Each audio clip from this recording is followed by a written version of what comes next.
Kevin McCarthy has decided he's willing to try a baseless impeachment of Joe Biden in order to keep his job. Is he also willing to shut down the government to keep his job? And if he does, who will that hurt politically in 2024? The Republicans want Americans to believe Joe Biden is both too senile to function and a criminal mastermind. When these allegations come up in your office break room, we'll tell you how to fend off both at the same time. The Biden campaign is starting re-election spending. They're spending on re-election much earlier than usual in hopes of juicing some troubling poll numbers. We'll talk about how you can make the case to your friends and family about Biden's re-elect. Welcome back to the podcast that helps you, the 54% of the country that votes for progress in every election, convince your conservative friends and family members to join our majority. This is Majority 54. All right, Jason.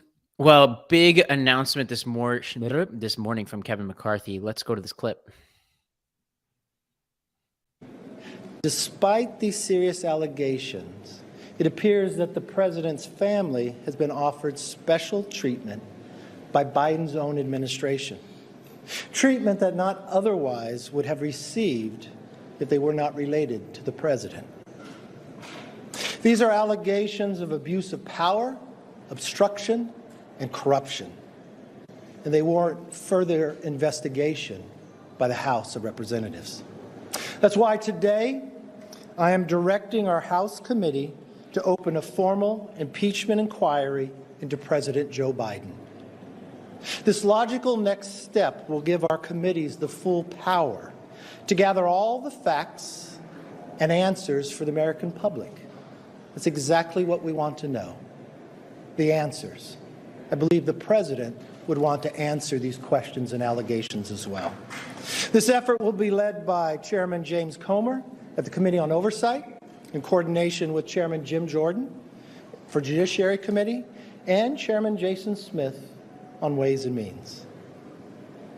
Now, I do not make this decision lightly. And regardless of your party or who you voted for, these facts should concern all Americans. Ravi, what the hell is going on here? Like, do we live in a constant state of impeachment now? Is that how America works? Like, will you please explain this? Well, I mean, the obvious thing to point out is this is the ongoing false equivalency project from the right, which is, now our guy is going to get impeached and therefore the impeachments are all equal. Oh, everybody's getting impeached. It's like, it's the whole Hunter Biden's corrupt, Jared Kushner's corrupt, the Trumps are corrupt, the Bidens are corrupt. Even Rogan said that Bidens are more corrupt.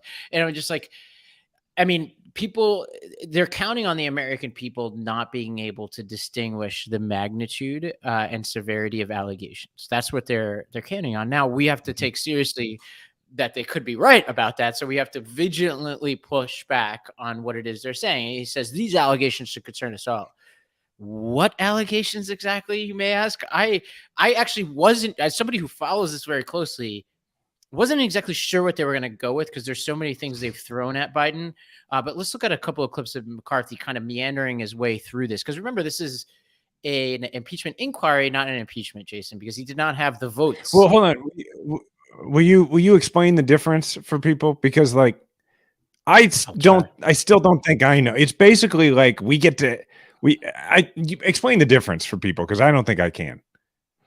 Yeah, I'm going to try here. I mean, it's just, first of all, like he had promised previously that he would bring this whole thing to a vote before, but he apparently doesn't even have the votes of his own people to move forward with this. So that's notable. But two is they're just trying to utilize the subpoena power and investigatory power of the House to serve political aims, right? That's what they're doing right now. And it's a fishing expedition.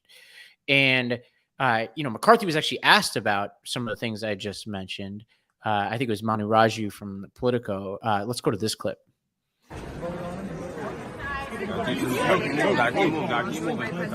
Just about a week ago or so, and you have a vote on the floor of the House to open up an impeachment inquiry. Press that side, press that side, press that side, press that side, press that side. Nancy Pelosi has changed the rules.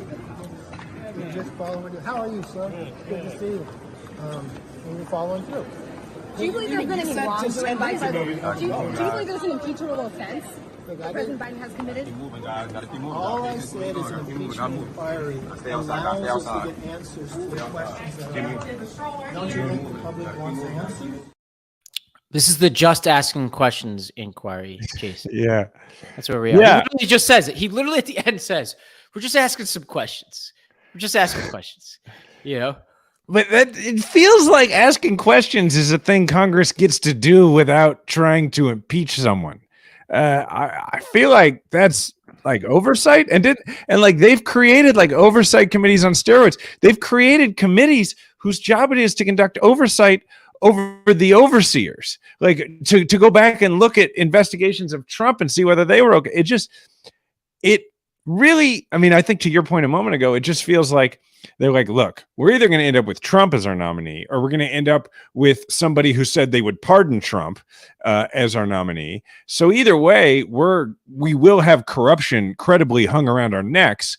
So we have to muddy the waters and make the average independent voter who is already deeply skeptical of both parties feel that skepticism is confirmed, and they can just go with whatever their baser instincts are. So if they're a somewhat conservative leaning or just anti-woke or whatever they are, they can go, well, I'm going to go with that because all the rest of this stuff is equal because they're all bad. Mm-hmm. Yeah. I mean, and McCarthy eventually provides more evidence. So he starts to give us a sense of what they're looking for. This is Raju, I think, again with McCarthy, but with a much clearer feed of audio for the audio listeners. This will be a lot easier to follow. There's less shouting. You've got it. I'm thinking about what official action you guys proven that shows that Joe Biden took official action. Okay, to help his son. is this impeachment or is this impeachment inquiry? Impeachment inquiry is the ability to get the information to answer the questions. That's all we're doing. America needs the answers. You've got an FBI informant that alleges there was a bribery. You've got his own business partner saying that they were selling the brand. Were they not? Did the president know the brand was selling when he first lied to us and said he had no dealings, but now we know he was calling in to the businesses. We now know that he was going to dinners. Did the people that gave him $3.5 million to pay for that Porsche, did they just think it was a brand, or did they think they were getting something else for it? We now know when he said he had nothing else to do with it, but he had Suno emails, 5,400 of them, where he has the vice president and his son, I'm going to communicate with the president of Ukraine. We know from the business partner that Burisma, on the board with him, was getting a lot of pressure from the prosecutor. The president's own words, he says, I held up $1 billion of American taxpayer money to fire the prosecutor that was going after Burisma. All I want to know is if what the president says, because what he said before hasn't been proven true yet, and then you've got the IRS agents coming out, just get the information proved. That's what impeachment is. Devin Archer even said no business was discussed.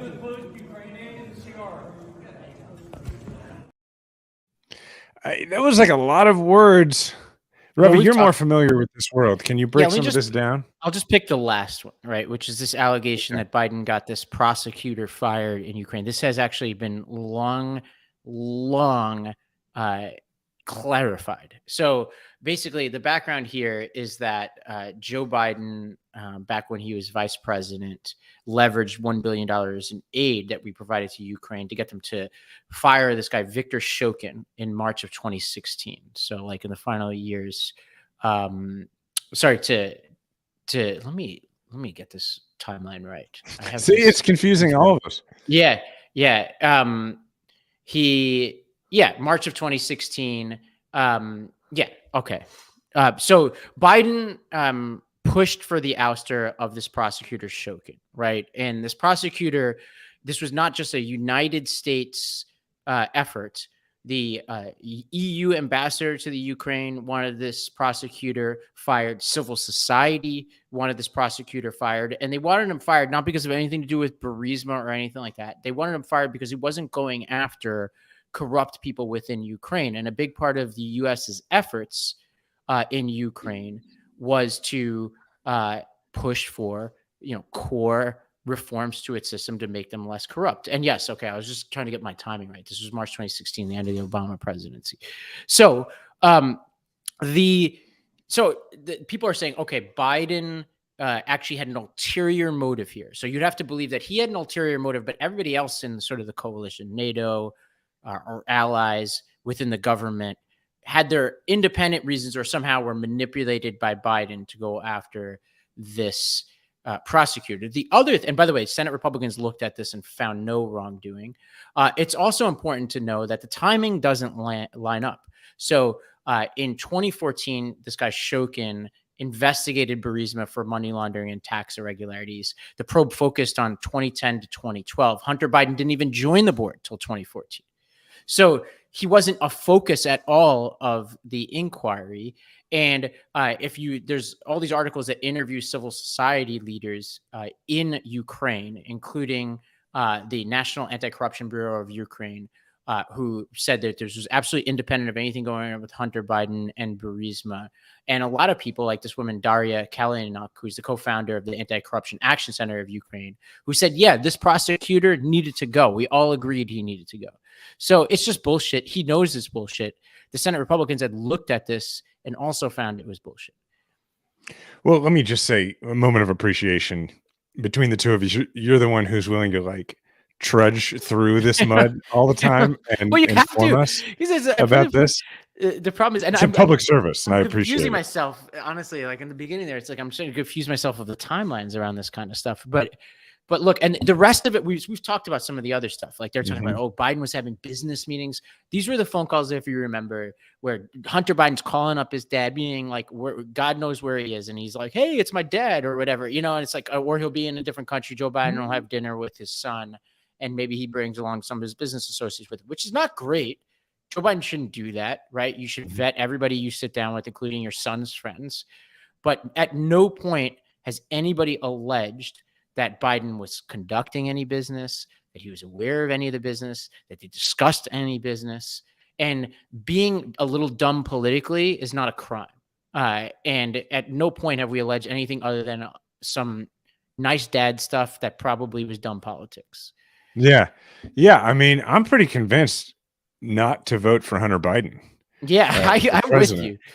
And you know what? Who is not convinced not to vote for Hunter Biden? Hunter Biden himself. The guy is. Yeah, he's like, hey man, he's not Jared Kushner.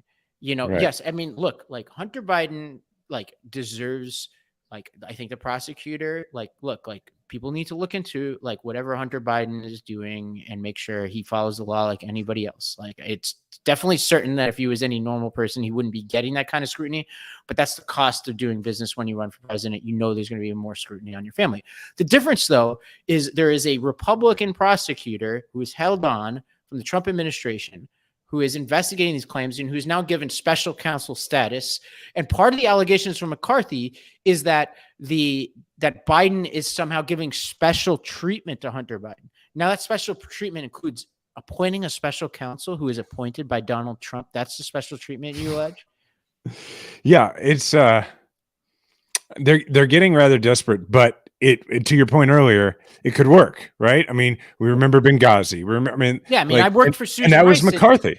Benghazi, the whole Benghazi stuff destroyed Susan Rice's chances of becoming Secretary of State. She was on the fast track to becoming Secretary of State. It probably destroyed her chances of, remember she was on the short list for vice president, right?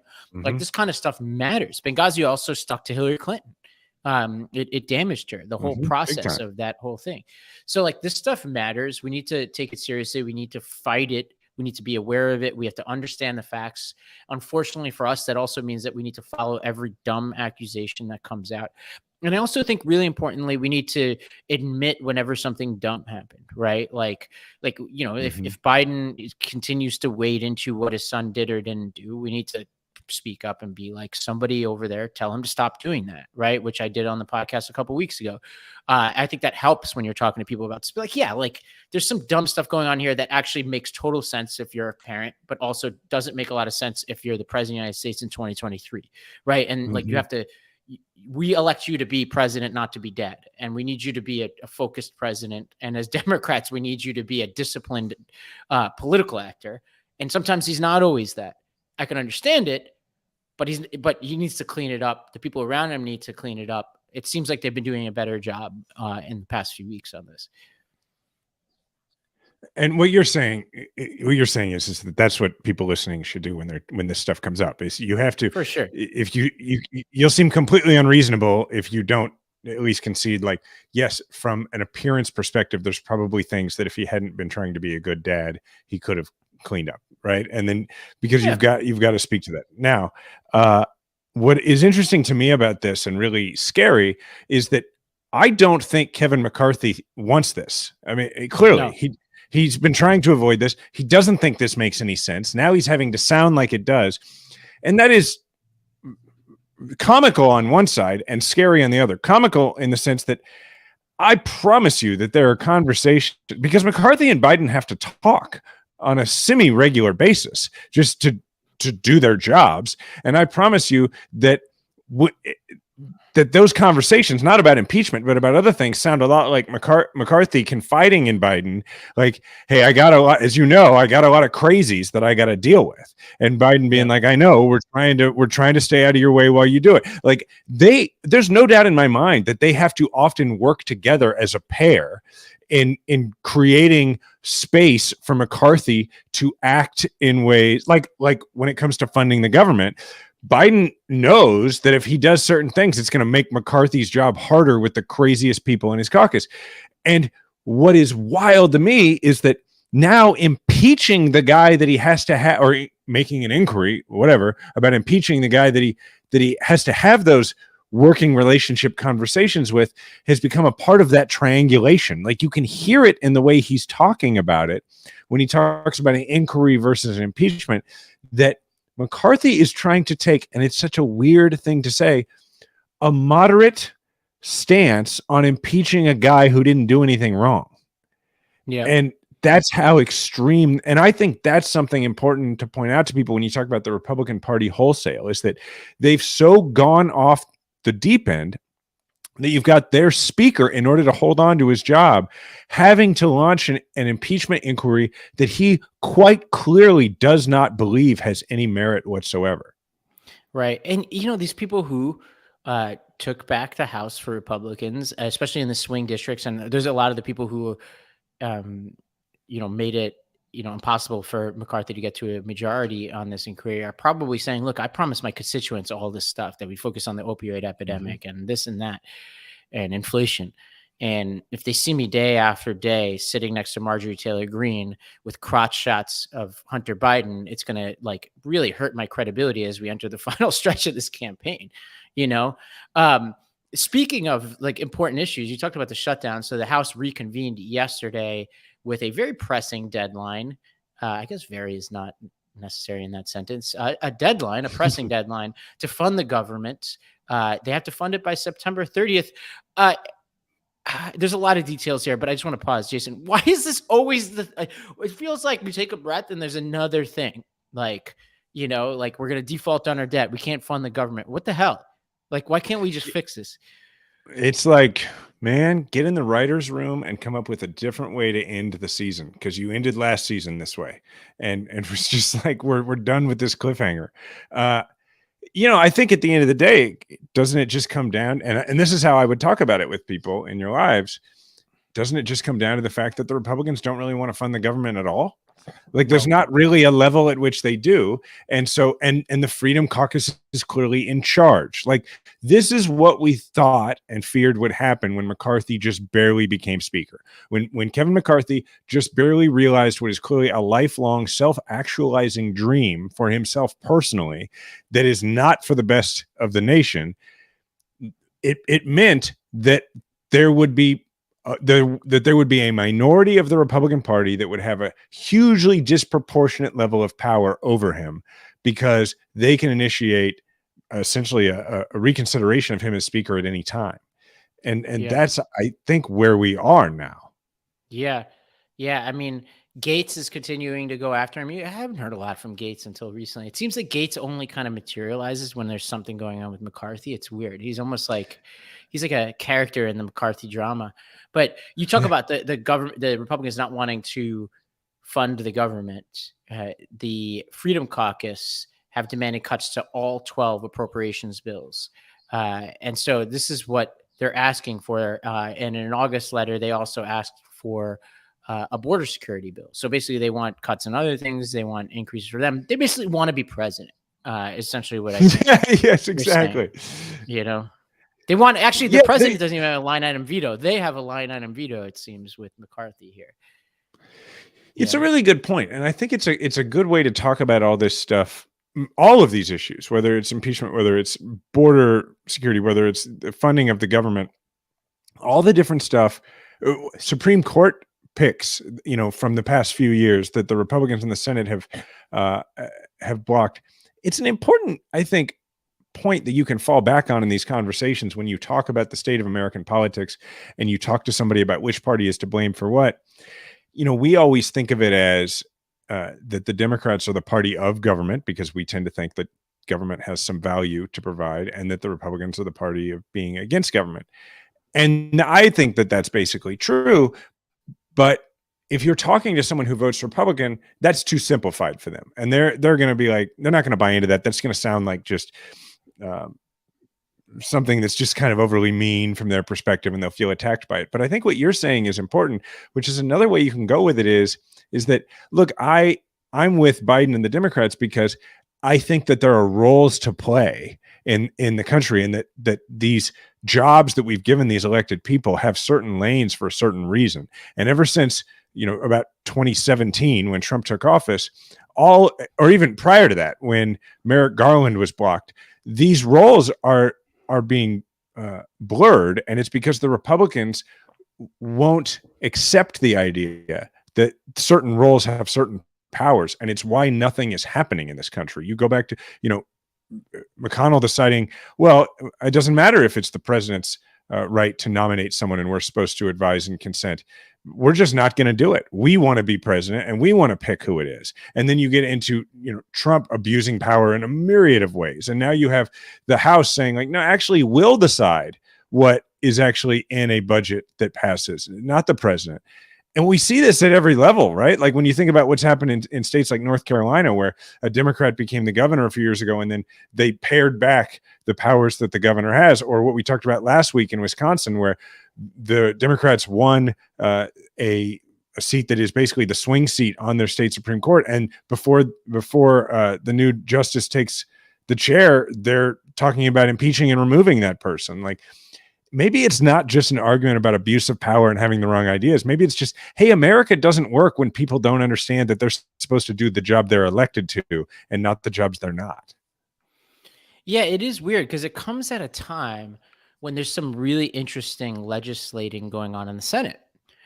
So we haven't done a lot of policy stuff here on Majority 54 as of late, but we come as a week where the Senate is holding hearings on artificial intelligence. They have all the big tech leaders coming in. Josh Hawley and Blumenthal have agreed to a framework to regulate AI. And I'm very hard on Hawley on a lot of things, but I think what they're doing on AI is really important. And the problem is the Senate is not the entirety of Congress, and the Senate is a mess, and the filibuster makes it hard to do anything. But there is serious things that need to be done in this country, and they're just not getting done. Well, okay. We're going to take a break, and when we come back, we're going to talk about Biden's big messaging blitz. We're also going to, sneak in a discussion of some of these hot takes around Biden's age and whether he should run again. We'll weigh in on that question and whether it should be Biden or somebody else. All of this and more when we come back. This episode is sponsored by Rhone. If you're like me, you understand the pains of finding what to wear. Most clothes are uncomfortable. They may be too tight. They never, actually fit your size because, a lot of us are not exactly small, medium, large, extra large. We're complicated. Sometimes when you find something you like, you can only wear it for a few hours before that important meeting or dinner, and then you have to change it into something else. And everyone wants to dress their best. You want to look good at all times. And frankly, it's a confidence booster. So here's the deal. Men's closets were due for a radical reinvention, and Rhone stepped up to the challenge. Rhone's commuter collection is the most comfortable, breathable, and flexible set of products known to man, and here's why. Rhone helps you get ready for any occasion with the commuter collection, which offers the world's most comfortable pants, dress shirts, quarter zips, and polos. You never have to worry about what to wear when you have the Rhone commuter collection. And here's some anecdote. I'm wearing my Rhone pants right now. And last week I was at a wedding. I wore my Rhone button-down shirt to the wedding at a formal wedding, and I will also wear it tomorrow when I just, go into a coffee shop to have a meeting. It's that versatile. So it's time to feel confident without the hassle. With Rhone's wrinkle release technology, wrinkles disappear as you stretch and wear the products. It's that easy. Yeah, I actually, not so neatly folded that shirt in my bag for the wedding, and I was able to take it out, and automatically I was able to put it on. It looked like I had ironed it, but I didn't. It's an inside secret between us. So with Gold Fusion anti-odor technology, you'll also be smelling fresh and clean all day. On top of that, Rhone is 100% machine washable, so you can dish the dry cleaner all together. We're on the move a lot, and the Rhone Commuter Collection has never let me down. The versatility and overall comfort of the collection is undefeated. I absolutely love it. And even after I wear it all day, I feel super fresh because that Gold Fusion anti-odor technology. At that wedding, I was dancing up a storm, wore it, no problems. So the Commuter Collection can get you through any work day and straight into whatever comes next. So head to Rhone.com/majority and use the promo code majority to save 20% off your entire order. That's 20% off your entire order when you head to RHONE.com/majority and use the code majority. It's time to find your corner office comfort. Signing your life away to a big wireless provider is kind of like being trapped on a roller coaster from hell. And personally, I don't even like regular roller coasters. I've had enough risk and fear and adrenaline in my life. I don't really do roller coasters, but I guess if you do, you're like, hey, it looked like fun at first. I mean, with the wireless plan, maybe they threw in a free phone, but now you can't get off. Month after month of insane bills and unexpected thrills like overages and surprise fees. And if that sounds like your current big wireless plan, it is time to get off the ride with Mint Mobile. For a limited time, wireless plans from Mint Mobile are just $15 a month.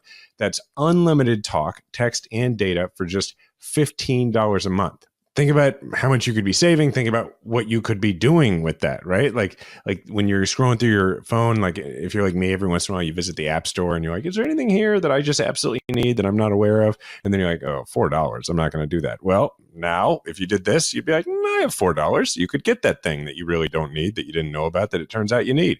Mint Mobile is here to rescue you with premium wireless plans for just $15 a month. Say bye-bye to your big wireless plans, jaw-dropping monthly bills, and unexpected overages. All plans come with unlimited talk and text and high-speed data delivered on the nation's largest 5G network. Use your own phone with any Mint Mobile plan and bring your phone number along with all your existing contacts. Ditch big wireless with Mint Mobile's limited time deal and get premium wireless service for just $15 a month. To get your new unlimited wireless plan for just $15 a month and get the plan shipped to your door for free, go to mintmobile.com/majority. That's mintmobile.com/majority. Cut your wireless bill to $15 a month at mintmobile.com/majority. All right, Ravi, just now, while we were listening to these ads, I noticed some breaking news that we should talk about, which is Senator Mitt Romney announced that he is not going to run for re-election. And now he was supposed to be up next year. And he, in fact, in saying that he's not going to run for re-election, he talked about Trump and Biden and said that we need a new generation of leaders, specifically said that he, at the end of his next term, would be in his mid-80s, and he thinks that's too old. And so he's saying we need a new generation of leaders. He's not going to run. How do we feel about this? How do we feel about Mitt Romney leaving the scene? Not good, I think. Yeah, I agree. Not good. I mean, he is... I think people often use a litmus test for somebody like Romney, which is like, what would I do? And I think like and that's important litmus test, but I think he's as good as you're going to get from Utah and from the GOP caucus. And we know that because he's voted time and again to hold Trump accountable. He's been willing to say things that other Republicans weren't able to say. Yes, we want him to say more. Yes, we want him to do more. No, he doesn't vote like a Democrat. But if you use the test, which is like, how does he deviate from the average Republican elected official in Congress? I mean, it's not even close, right? Like, especially on the core democracy issues, right? He's a pretty right-wing figure when it comes to standard policy issues. But I do think his replacement is very likely to be worse. I also think that you need Republicans in power who are willing to call BS on some of Trump's BS. And that's really bad. I also think his rationale makes sense. Like, I do think, as we'll get to, I do think there are certain people like Feinstein who stay too long. Mitch McConnell stay too long. And it's important to step aside for a new generation. It's also important to just say, I'm tired. Like, the guy's been in public service for a long time, and I think it's acceptable just to be like, I'm done. I don't like throwing Trump and Biden together, but what do you expect?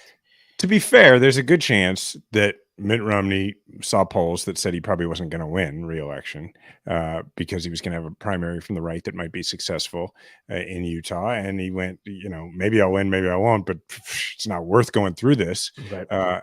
And the dude has like a gazillion grandkids, and he, I think that's part of it. But all of that together, it is every time, to your point, every time we lose somebody in the opposition party who you can actually talk to, it is not good for the country. And I think that if we were Republicans and somebody were leaving, we would feel the same way. Like, no matter what your point of view, when there's someone on the other side of the table who you can actually talk to, you want those people to stay there. And I remember it when I was in the state legislature 100 years ago. I remember how frustrating it was that back then, before Missouri was as gerrymandered as it is now, there were quite a few districts that were swing districts, and they were generally they were represented by people who we would work with. Those were the Republicans we could work with in order to actually get stuff done, because they were, in many cases, truly moderate, but in most of those cases, incentivized to at least govern in a moderate way.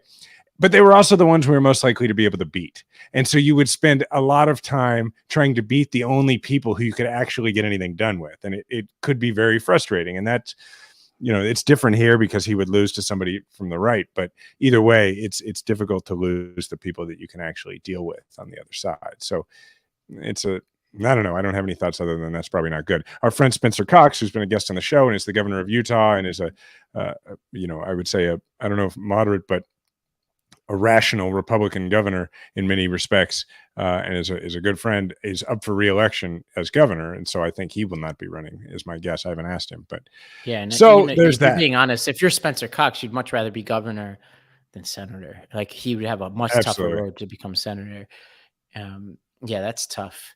Unless he thinks that he could win that Senate seat and hold it longer. I don't know what the term limit situation is in Utah, but I agree. Spencer Cox is probably the only Republican in Utah that I can think of, that, other than maybe Evan McMullin, who I don't even think is a Republican anymore, who could be equal to or better than Romney from a Democrat's perspective. Yeah, but maybe, hopefully we'll be proven wrong on that. Before we get to, Biden's been doing this messaging blitz, but before we get to that, let's talk about this piece, Jason, by David Ignatius in the Washington Post. The title of this piece is, and Ignatius has been a pro-Biden columnist. He says President Biden should not run again in 2024. And he basically quotes Biden at the front of this piece, saying that we're in the battle for the soul of the nation. He says that Biden's greatest accomplishment was defeating Donald Trump. And he also gives Biden credit for a lot of things he did, but says he's old and unpopular, and there's a new generation in waiting, and he should step aside. This has attracted some attention. It's ignited a debate. Jason, where are you on this question? Here's where I am on this question. It wouldn't even matter. I haven't even honestly taken the time to decide whether he should run for re-election and give it that much thought, because he's going to, and we don't have, and I'm just talking to like the listeners of this show. Like, if you're listening to this, you don't have any power over the decision of him as to whether he tries to retain his job. Like, all you have is like it's a huge waste of energy to go into that. But when I go into it, it's just such a sticky wicket, man. Like, let's say, because if you're Biden, you're looking at it going, all right. Because I'm sure Biden's considered all this, right? I'm sure Biden has looked at it. He looks at his poll numbers and he says, all right, is the best thing for the country that I don't run, right?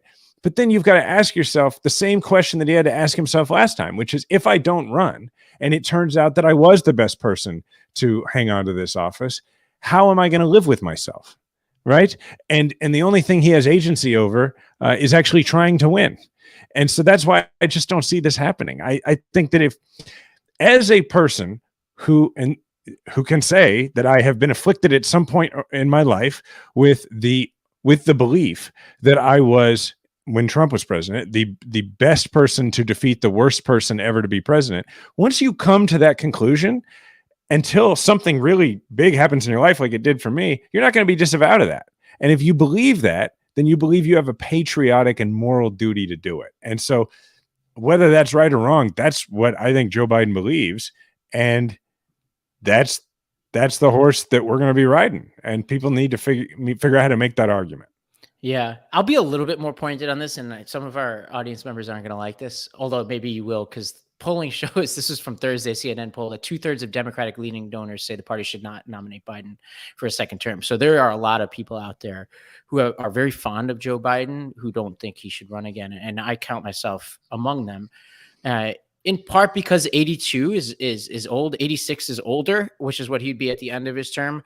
And I do think age matters. I'm not an ageist. It's just that, like, there's a reason why, like, in certain very critical jobs, we like take into account somebody's age. There's also like there's a super compelling generation of people coming up behind him that I think do deserve a chance to make their case to the American public.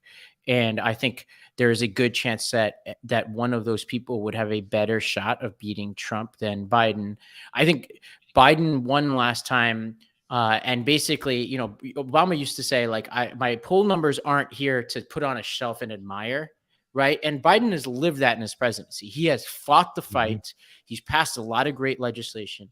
He took out Trump. He continues to, I think, be a really good president. And you could think two things at the same time, which is, one, I think he's a really great president. I think he could potentially be a historic president. And at the same time, the responsible thing would be not to run again. But I'll add, if he does run again, I'm 100% with him. And you're right. Like, it's potentially a moot point. And like, I respectfully think he shouldn't run again. I'm not like here foaming at the mouth. I think it's the best interest of the party and country for him not to run. But if, and which basically are here, he's going to continue to run again, I will be 100% behind him, if that makes any sense.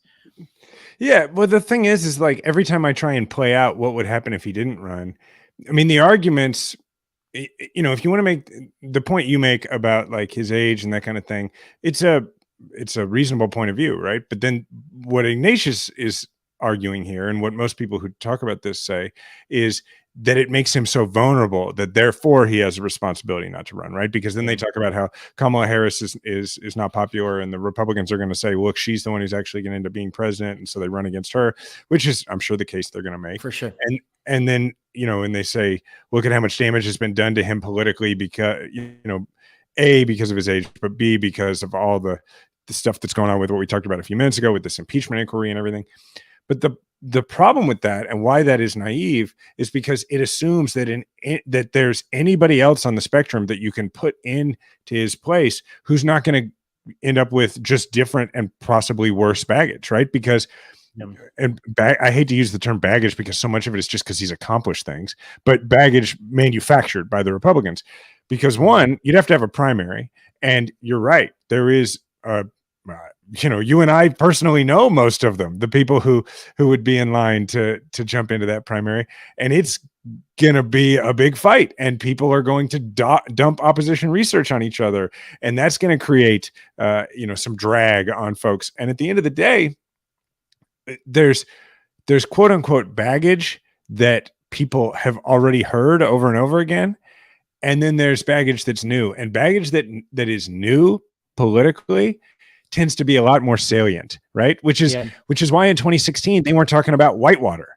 They had to come up with a whole brand new thing about emails and Benghazi. And so that to me, if you're just talking politically, that's the risk. Is with Biden, people there's a certain amount of, they may not like the idea that he's running again, they may not like any of that, but when it comes down to making a choice, if the argument about the economy has been made and people feel like, hey, this is a good way to to obstruct the extremism coming from the other side, they'll accept a lot of this built up baggage over time and say, yeah, but I know what I'm getting. And I just think that's why incumbency is so powerful. Yeah. Is that even if you're 196, you know, that or 186, that's why incumbency is powerful. Well, yeah, and let me repeat. I am the Weekend at I Bernie's didn't mean to make you team. sound like you're against. No, I am Yeah. ready. I'm ready to stand beside Joe Biden and drag him through. Not that he needs that right now, but saying if he ever needed it, I'm there. And I still have a good relationship with his White House. The people I know in there know how I feel about this. And to their credit, none of them are defensive about it. They know this is an argument that they need to take seriously, and they know that rational people can disagree about this, and they know that a lot of Democrats aren't with them on this. So they have to make the case to Democrats and to the general electorate on this.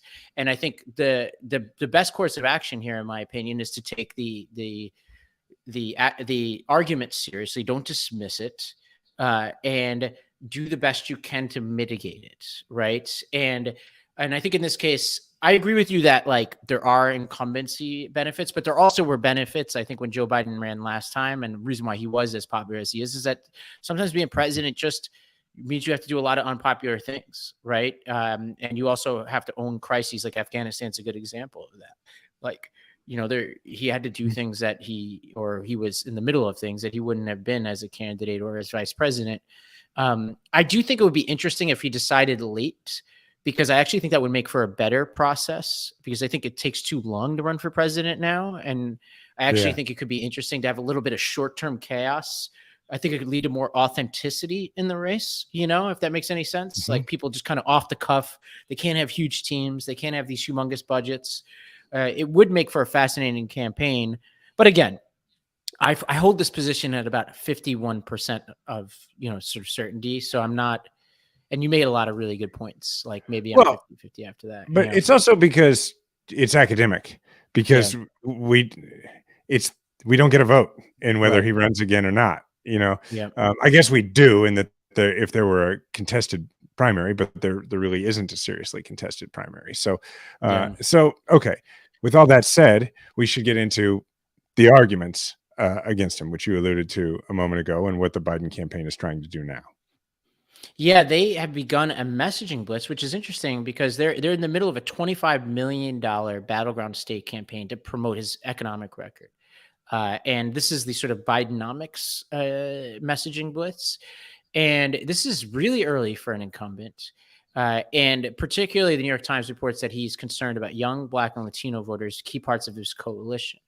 And if you remember what I said, if 2/3 of voters don't think he should run again in his own party or leaning within his party, you have to find the pockets of those people and get them jazzed, right? Because what this is talking about is like, actually, people who are in our coalition, we need to motivate them, right?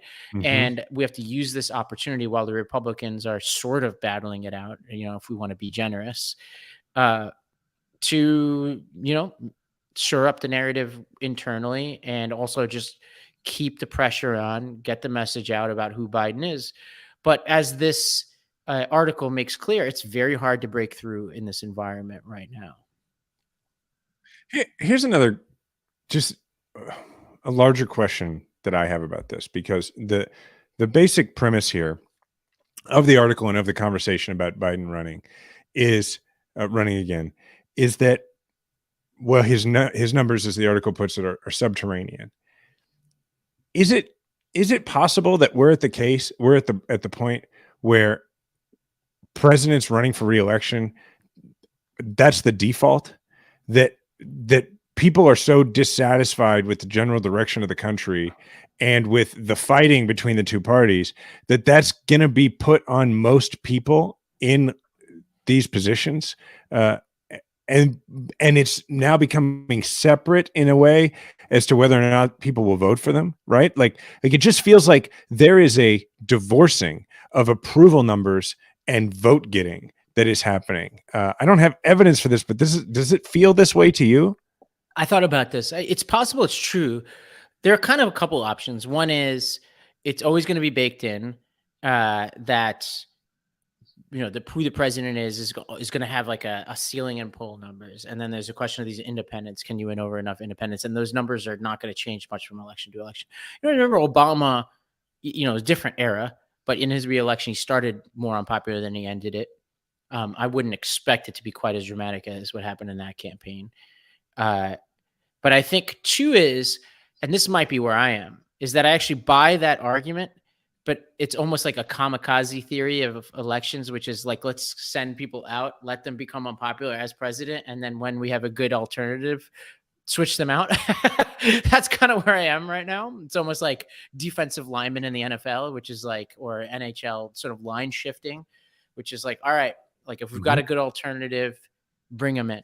I mean, I'm being a little bit glib about that because I don't know what it's not that clean, obviously. Like, I don't know who would be picked and whether they would actually be more popular than Biden. But yeah, those are some theories. Or third theory is that there's actually something unique about Biden, which I'm not sure. I'm not really there, like uniquely unpopular about him, other than his age, which is unique. Yeah, to him.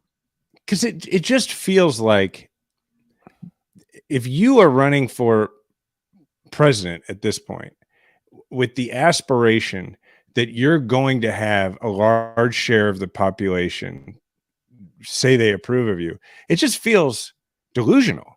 Because what has changed is that in the past, it seemed like, yeah, look, there was always going to be a percentage of the vote that you weren't going to get. What was it that Romney said that got him in so much trouble?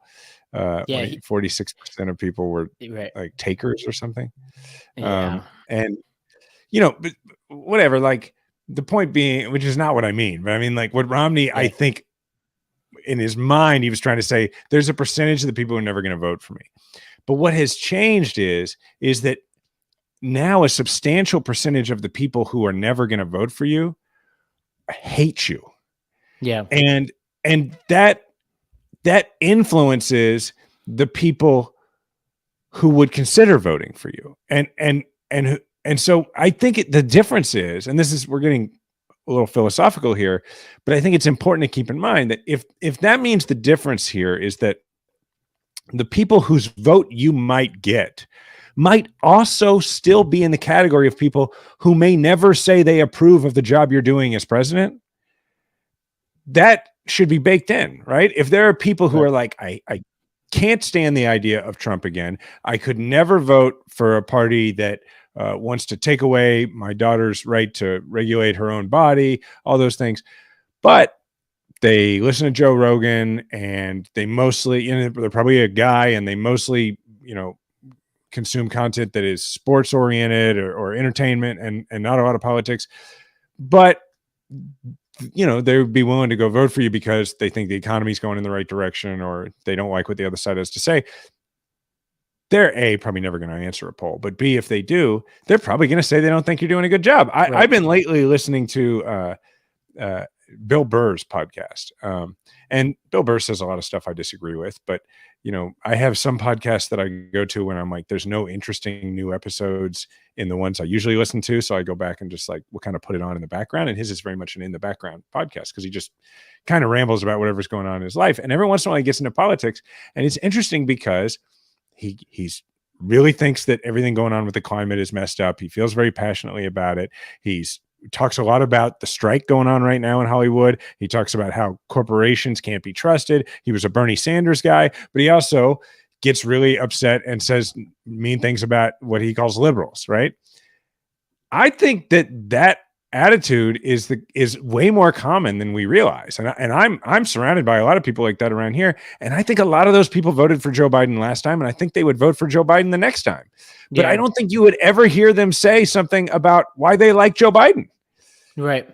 But here's my worry is every rational person believes there's some point that somebody is too old to be president. Maybe they don't think it's 82, but if you're 102, we'd all agree that's something. And especially there is and for everybody, it's different. They wind up showing signs at different points.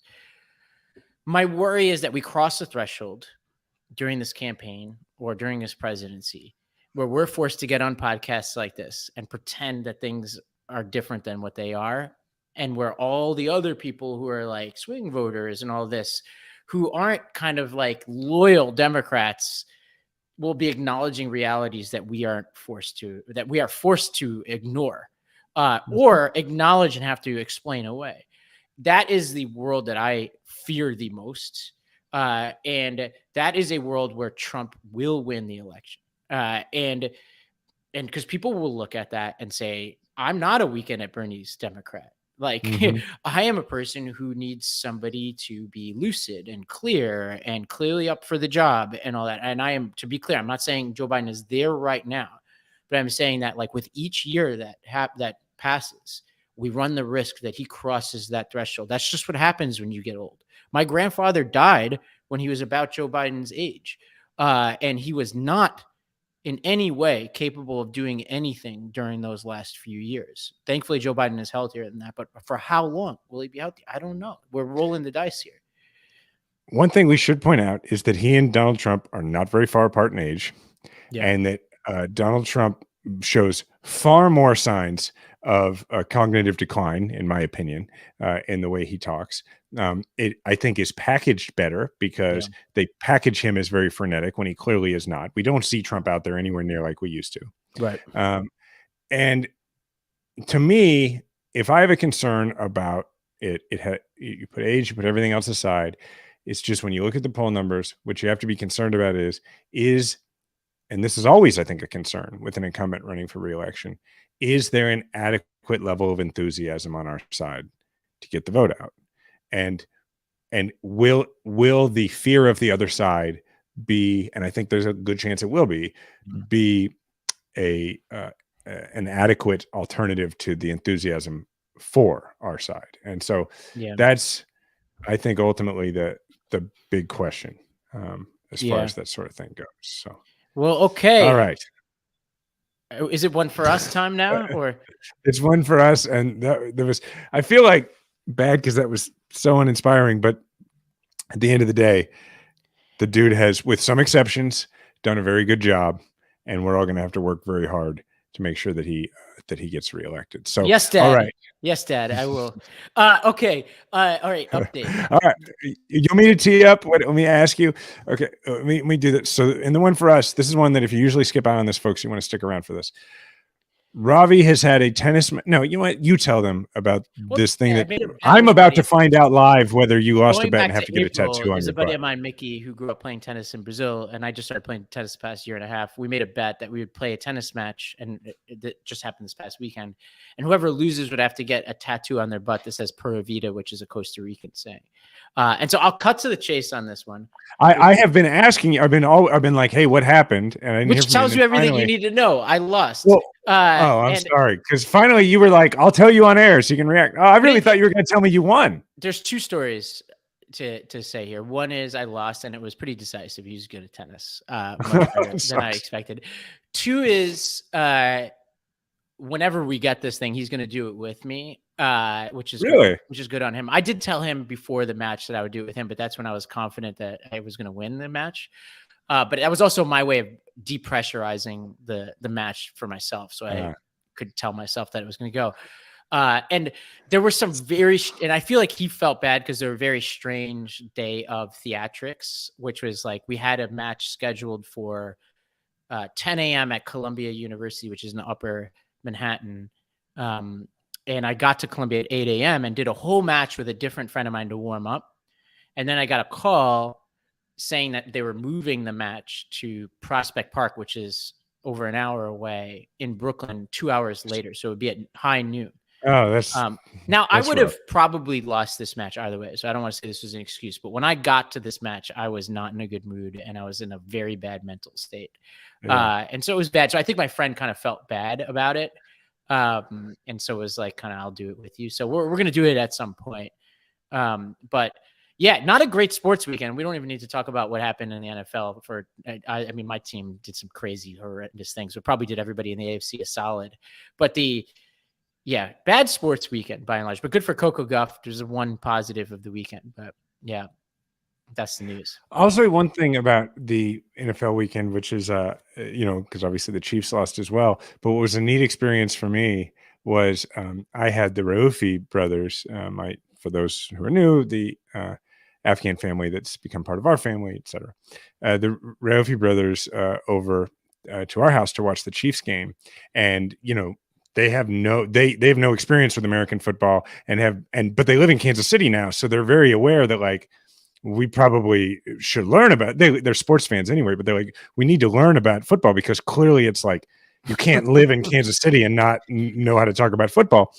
And so they came over, and what was just really interesting was, one, it was fun teaching them the game and explaining, a down, and they got it really quickly, and they were really enjoying it.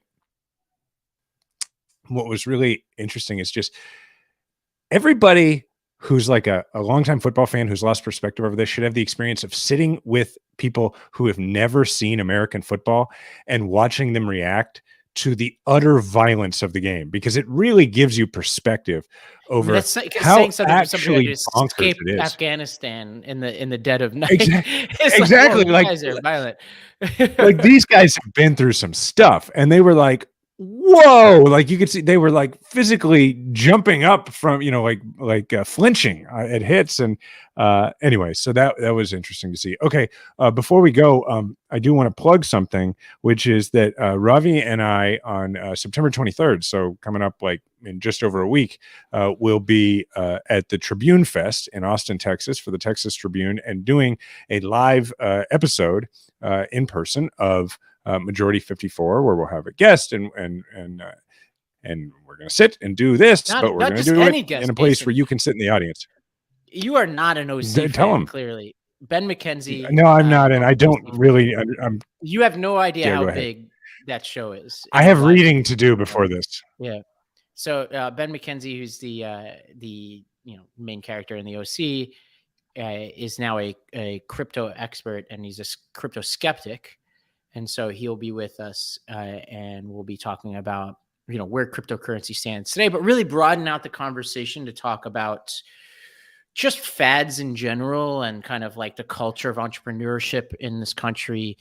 I'm making this up on the spot, by the way. You're looking at me like, is that what we're talking about? But we're going to kind of broaden out the discussion to talk about just like why it is that we as an American society kind of like go from every couple of years from one fad to the next and hype it up, and what that says about our politics. Listeners, Ravi is being generous. We're broadening out the conversation so that I can participate, because I will be so out of my depth, whereas you and Ben will have a rich discussion, and I'm sure will, before and after the show, about crypto and skepticism and all of these things that I don't understand. But we will broaden it out so that I can also sit there and look a lot less stupid, and I really appreciate that, and probably so do our listeners.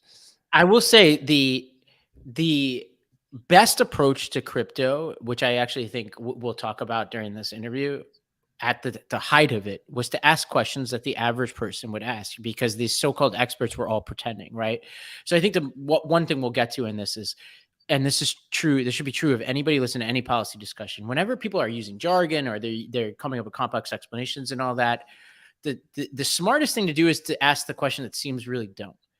And I think that'll be a theme when we talk about crypto, which is like, when you're like, well, how does that work? You're saying people can use this money. Like, is there a store? Can I go to a coffee shop and buy a coffee with this crypto? Is there anywhere in the world I can do that? Why not? Right? Like, these are the questions that you ask about things like that.